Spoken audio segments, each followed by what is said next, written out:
almost becomes teacher to student, because you're trying to help, you're trying to teach me, tell me more, help me understand. And if they have a real passion for what they're doing, they're going to open up and help you understand the best way they can. Hello, and welcome to Sidewalk Talk, Shovel the Sidewalks podcast, where the crew can come and talk about what we are passionate about and try to educate as many people as possible about the art of storytelling. My name's Tim Galvin. I am the new guy still because we haven't hired anyone else since. We also have the right-hand man, Jamie Catania, and the boss man himself, Steve Fortunato. Today's topic we are going to cover is how to tell a good story, and while telling that good story, how to use the tools that you have to tell that good story. Um, and this kind of came to me because over the weekend I was in Baltimore, visiting a friend and making some new friends. And that Saturday, I went to the largest Renaissance fair in the United States. And I've never been to a Renaissance fair. So it was a very interesting experience, very awesome experience. And one of my biggest, one of the big things that I discovered about it was the buy-in there is incredible. And it is just pure passion about what people love. And getting to talk to random people. Well, I guess I should preface that I was dressed up as Lancelot from Monty Python and the Holy Grail. I had a Halloween costume made by my mom for that senior year of high school. New principal made us take it off before first period. That's a whole other story. But I was dressed up and people were coming up to me, asking me about, oh, you like Monty Python? I love Monty Python. And you just would start talking to these people. And the amount of joy and the knowledge that they've had. People have been going there for a decade. They've been going there since they were a little kid, and now they're bringing their kids there. And it was some of the most engaging conversations I've ever had. And these people were complete strangers to me. It was passing by, waiting in line to grab a beer, waiting in line for the bathroom, going to buy a turkey leg. These people were incredible at just talking so passionately about something. And that is something that we here at Shovel the Sidewalk really like to promote and encourage. It was kind of like I was working a little bit when I was talking to these people and trying to get them to talk. Tell me more about this. Why? So you have two swords on. What's that about? And it was just a really, really rewarding experience that I really could relate both to in a personal level and at a work life level. I I couldn't stop talking to people and hearing their stories was so engaging. It was so I keep saying rewarding, but that's really what it was. I was having so much fun. I called my wife halfway through and you have to come to the next one or we have to go to one near us. This is incredible. I'm riding around on a fake horse right now. People are buying in everywhere. And I just can't say enough positive things about not only that experience, but just how awesome it was to speak to people who just had such joy and enthusiasm about that experience, what they were doing, and who they were, because everyone's in a character, all sorts of stuff. Um, and it really inspired me to try to, you know, really take that experience and apply it to work. Um, and I had a blast and I wanted to kind of go into how that can work for a business. Um, Jamie, what do you think about people passionately talking about something that not only is maybe their personal life, but their work life? Because you've been filming people's stories for quite a while now. So tell me about that. Yeah, I think when someone is warmed up and they're not nervous being on camera or know that they're being recorded, because I think that's the observer effect. Once somebody realizes they know that all their actions and their words are being recorded, it makes them kind of overthink what they're trying to say versus be natural in communication where you're just kind of letting it flow. And I think that's our biggest role at Shovel the Sidewalk when we're speaking with individuals to help them tell their story is really just relaxing them. I think that's like number one, because you could have the best quality equipment in the world, but if your subject is um, very nervous, having an anxiety attack, you're not going to be able to get a good story out of it. So I think the first, thing is making sure that they're calm. I think there's you know, it's an art form, obviously, because you got to be empathetic, right? For this type of stuff, you got to realize it's not easy being on camera. And I think when you're able to master that art of just calming somebody down, that's how you get some of the best stories.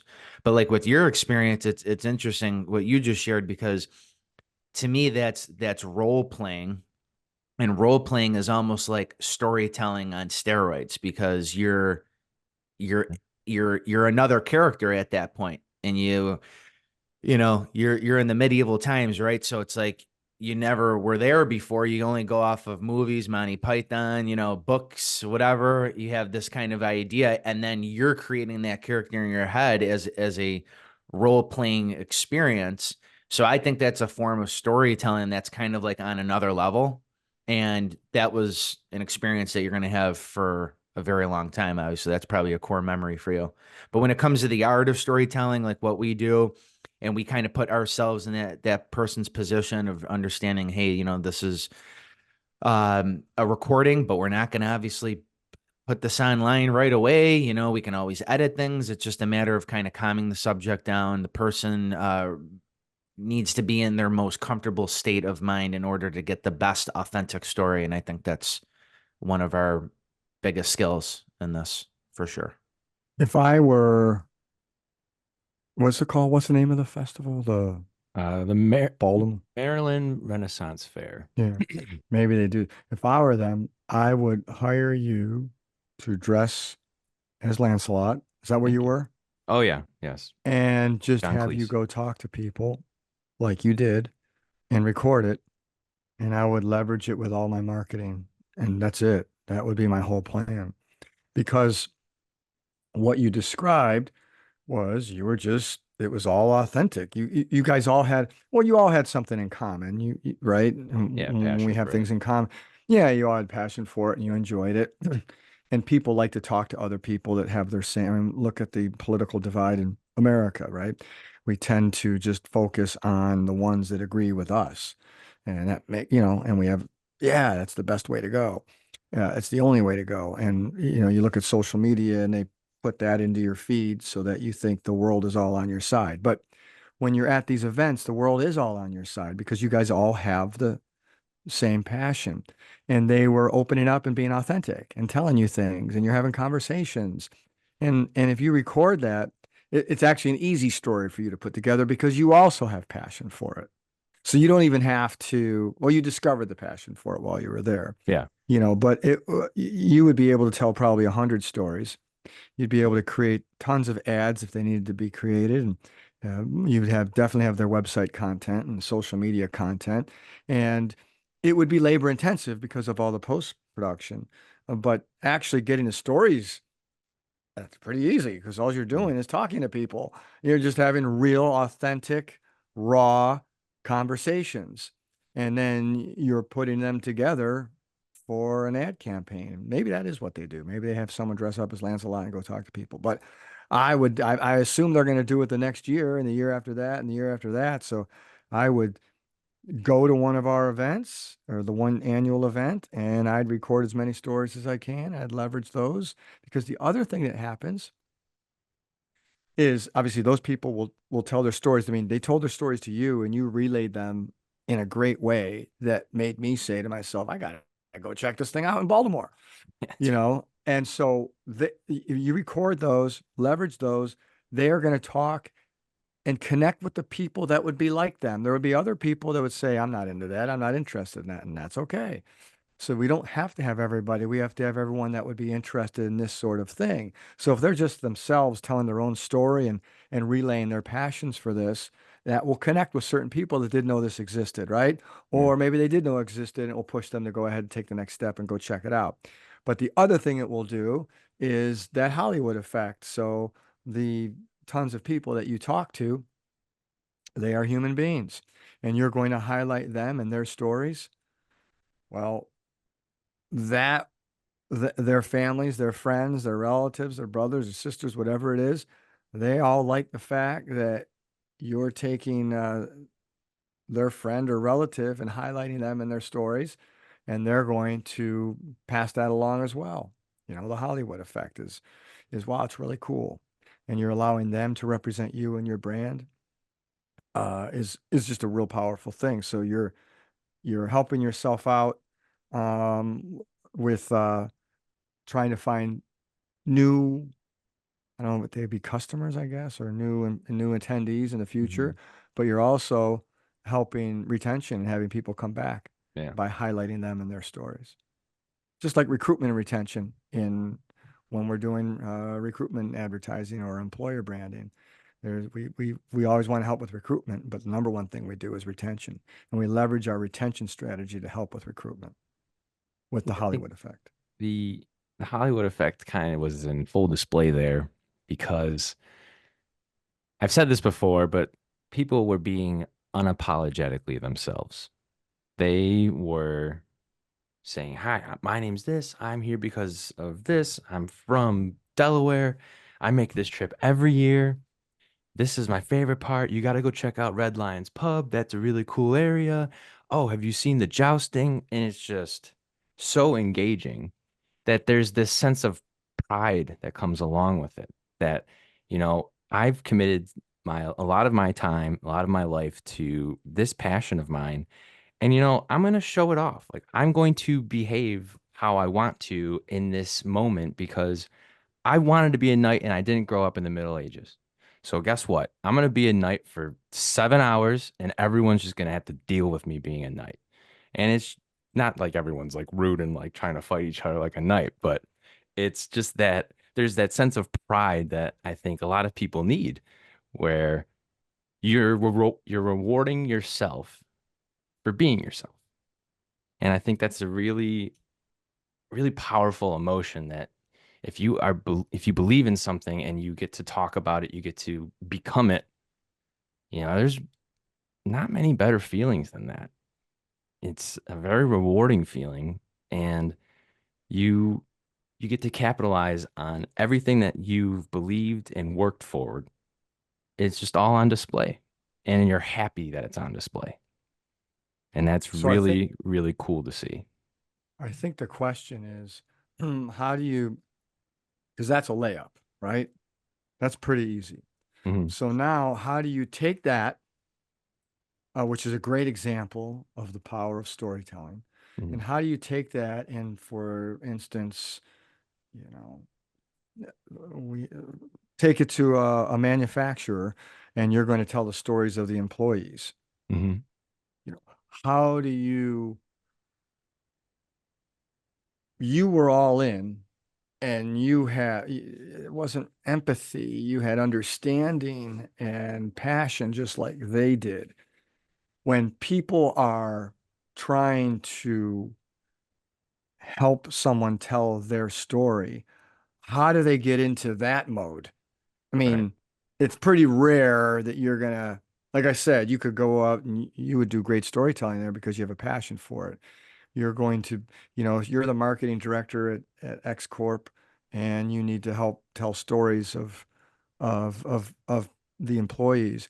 How are you going to do that to get to a level where you both have this passion and that they're just going to open up? As Jamie's talking about, it's tough to get people to open up. Well, you're dressed as Lancelot, and these people, you're in a medieval, that's pretty easy, you Yeah. know? So slam dunk layup. How do we take it to that, as close as we can to that level, just with everyday storytelling to try to help connect a business to the community through authentic storytelling? How do we do that? Think environment is one of the biggest examples that even we've dealt with where it's a lot more effective to talk to someone in an environment they're comfortable with, or they actually do their work rather than bring them in a conference room and just talk to them for an hour. Seeing them interact with what they do, seeing them point at something that they love, like a small little aspect about a machine that they think is so cool, like a thing that shoots glue on a box, like at an incomprehensible rate. It allows them to open up a little more, and it gives them, like you're saying, Steve, a layup, like an easy answer that gets them kind of more and more into the mood or more and more into their role, that I think sometimes they even discover that they have more, they like it more than they actually think, because they find stuff that's cool about it. They find stuff that's interesting to them, and they find stuff that they learn while they're doing that. And it's just a lot of experience within that environment that allows them to tell a much better story and tell their story, because it's them the entire time. They're working there. It's their area. So I I think I that's one of the biggest ones. I also think there's a skill and an art form. We don't like to think of it as an interview, right? Yeah. Interview, you're on the defensive. We like to think of it as a conversation. And then we also, a lot of times, people, when they have a passion for something and they want others to understand it, that are interested in it. And if you're truly working your hardest in this conversation to understand, you may not have a passion for you. You can't create the fact that you have passion for everything and everyone you talk to, Right. but you can create a feeling on the other that it is literally a two-way conversation, and they can feel it when you want to know and you want to understand. And so if you're authentic in wanting to know more information, that also tends to, I don't know, relax the other individual you're having the conversation with, to cough it up, their true passion, and they tend to forget that there's a camera there, or that you're recording anything or taking notes, Mhm. because they want to share their passion with you and they want you to understand it. And it's almost becomes teacher to student, because you're trying to help, you're trying to teach me, tell me more, help me understand. And if they have a real passion for what they're doing, they're going to open up and help you understand the best way they can. And that's when you get those really good nuggets of a story. It's not always what they say, but it's how they say it. And when they say it with passion and conviction, and it's raw, it's authentic, that's what connects them with the people you're trying to connect with. And it creates a great story. One good question can lead to a 20-minute answer, as we've experienced in our work. All it takes is one question. I love that you brought up about being like curious, because if you are obviously authentic and you genuinely want to know, people do recognize that. And I think that's where that passion really does come through, because it's like, oh yeah, they know nothing about the Kluge machine. Ready to drop some knowledge. Let's go. And you as the person asking the question should genuinely be curious and not just asking a question to ask a question. I think all three of us for sure are on a quest for knowledge with the different industries and individuals that we do this type of work for storytelling. So in our um when we're creating these stories and we're asking these stories, we're learning too. So we're learning about things that we've never knew about, from boxes to medical terminology. And I think that's what brings a lot of joy to this type of job, because when you can learn a little bit about like a lot of things, you can relate to like more people as well.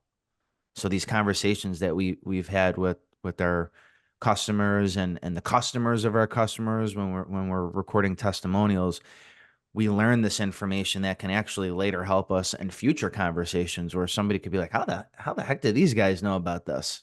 So it's a really cool like domino effect that we're involved in our work. It's also a skill set. It's an art form. It's a skill set that you've developed, that we've developed, and it's an art form. And it's not going question by question. I have a list of these 12 questions and I'm going to ask you questions. It's also it's also comments. So what I mean by that is, or it's further questions. So obviously there's no script, right? We're just having a conversation. Again, we're not interviewing the other person.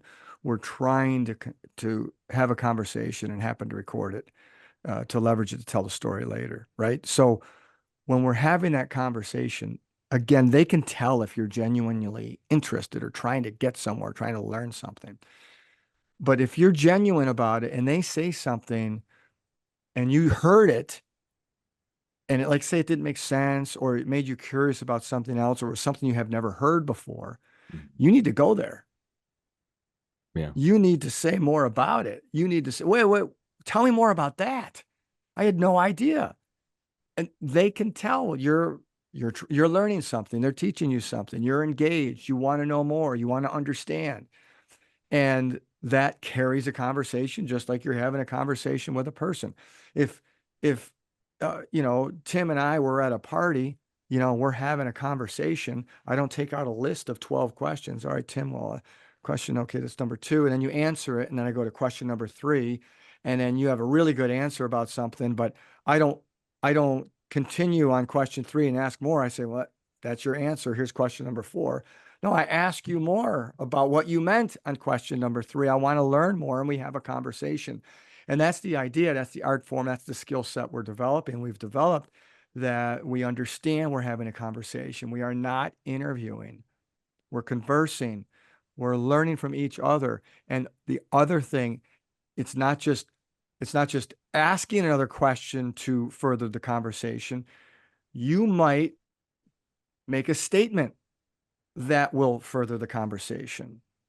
You might put your opinion into something and they may agree with it or object to it, but that's what happens in a conversation. So Mhm. it's not just question and answer, it's just a conversation. And that's how you're going to get the best stories. They're just raw and authentic. That's human nature, and that's what humans connect with, and that's what drives results. And that is that's what storytelling is. Just conversations. Yeah, I think that's an interesting point where it's not just question and answer, because I think there's plenty of times where Jamie and I are on a shoot and we say that's kind of an interesting idea, and they just take they see that we're interested and just take off and just like scream about it even more. So yeah, it's acknowledging answers, not just asking questions to get answers. For sure. For sure. And I think what we're really good at is not getting distracted, because so many things can happen in the conversation, right? I mean, we all get distracted. I'm Yeah, not I was gonna saying we say don't maybe get you, distracted, but I'm just kidding. but that ability to be able to go back to certain things, like Steve was bringing up Yes. earlier, we don't follow this like question and answer format. You focus on a glimpse of where that passion came from. So, for example, if you're talking with somebody for the first couple of minutes, they don't seem that animated, then you bring up that one point, that one question, a statement about a particular aspect of their job, and then bam, you're getting all this information. Now you can go back. You could do multiple things in your mind, right? If you can multitask.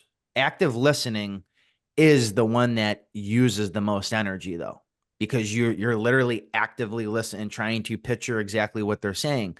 But in those moments and breaks, you're also in your mind going, okay, I need to get back to the certain part that I learned previously about the conversation, because in the story that you're creating with your head before you're even sitting down and editing it, you're literally in that moment where you're like, okay, I can have an idea of where the story is going. And now I need to go back in time so they can expand on something else, whether it's a philosophy of the business or a personal passion of theirs.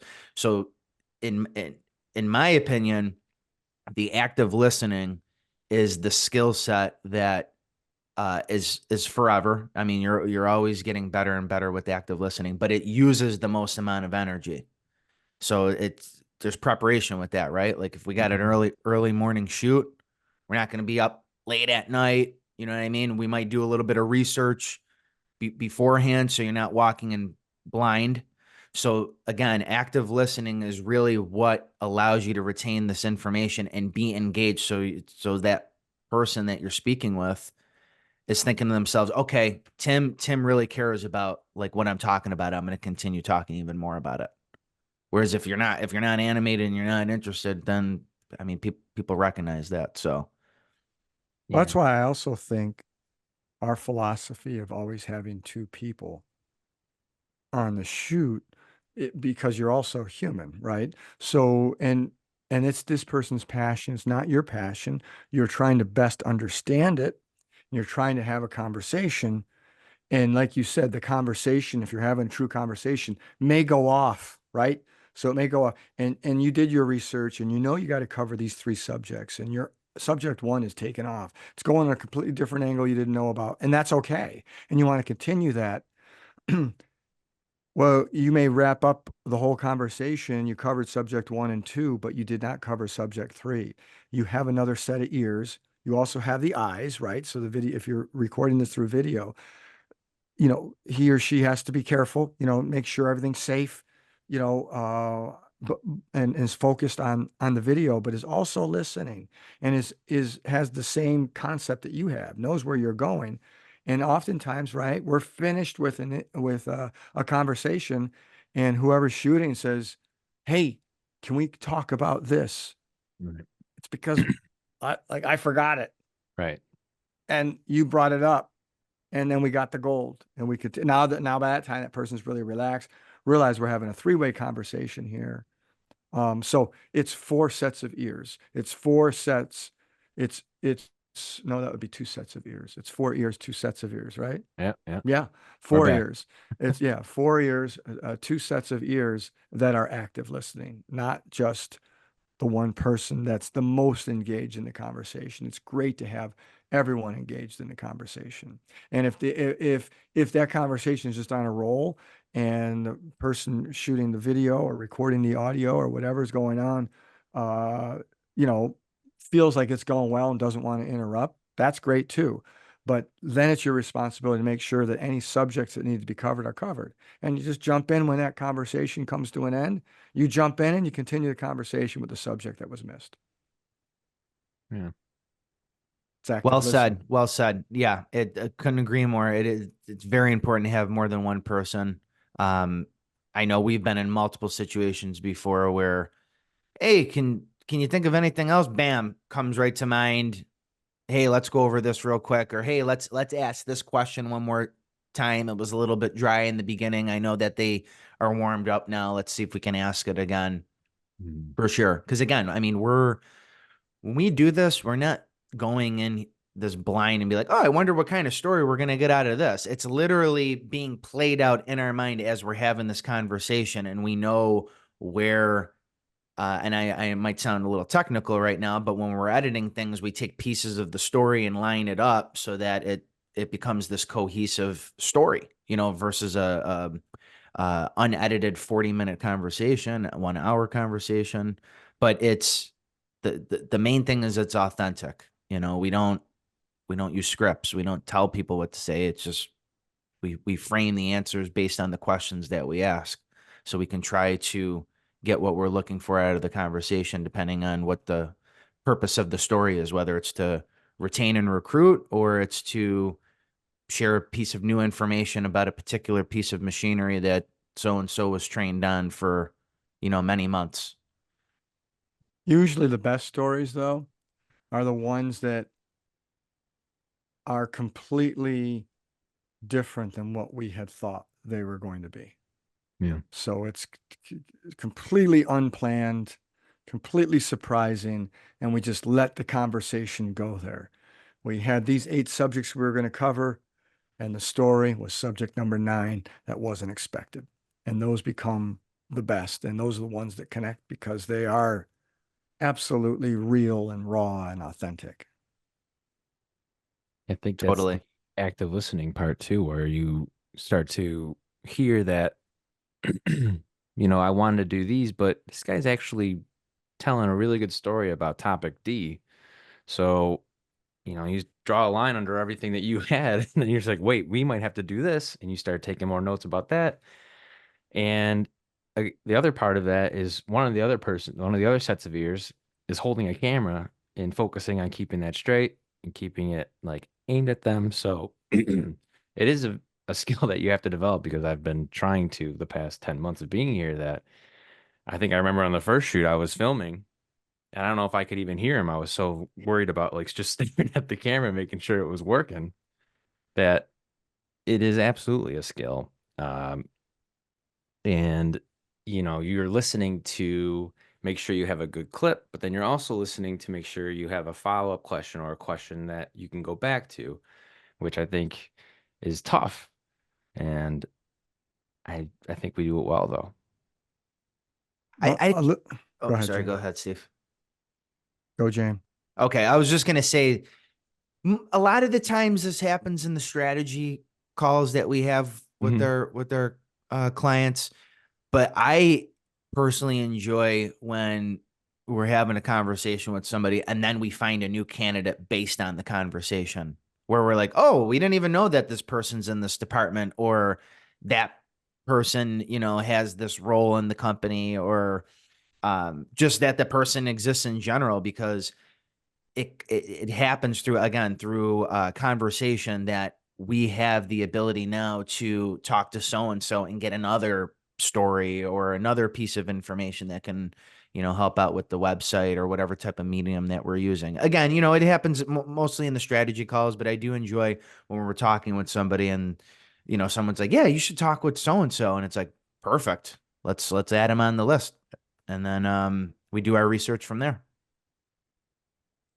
And then I also think way off the subject, but important for those that are going to try to record stories on their own. We talk about how the videographer, photographer, or whatever the audio engineer, whatever we're doing, is also the extra set of ears. Mhm. But at the same time, the person, the main engager, carrying the conversation, trying to gather the story, also has to be the eyes of safety for the videographer, depending on where you're at. Like we do a lot of work in a manufacturing plant. That's dangerous.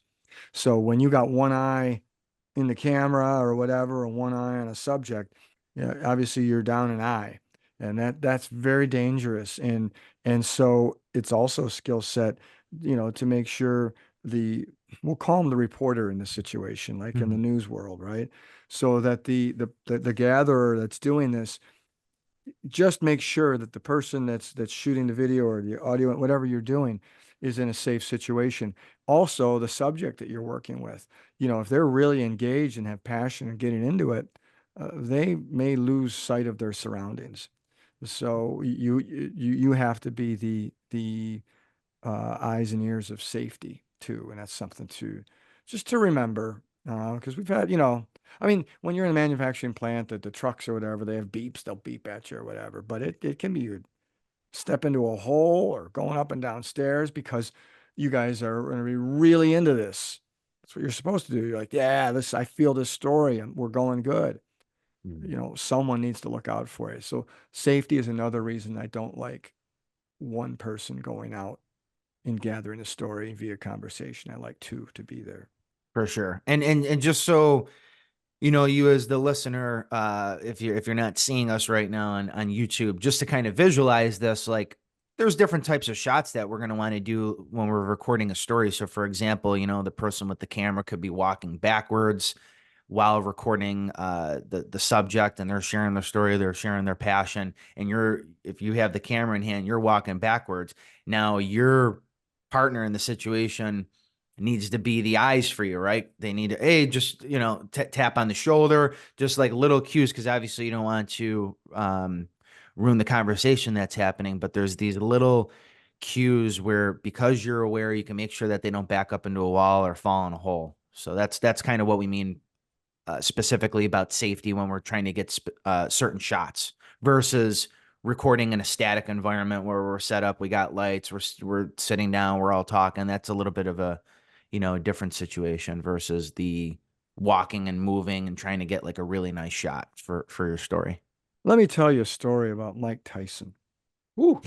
So I was a reporter and in Ohio, and we got a scoop that Iron Mike was going to be making an appearance at the courthouse for probation.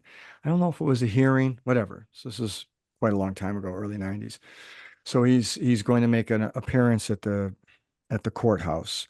And the photographer and I, as a videographer, we got there and just in time. And apparently it was us and then an AP report, Associated Press. Yeah. I think it was after UPI, United Press International, had gone under. So the AP reporter was there. And we were the only camera crew. And Mike Tyson and his entourage are walking in. And I lost track of my videographer. He was backing up. I should have had my hand around him, and I didn't. It was just a lot of action. It happened really fast, and he got out of my grasp, and he's backing up, and he tripped on a curb backing up.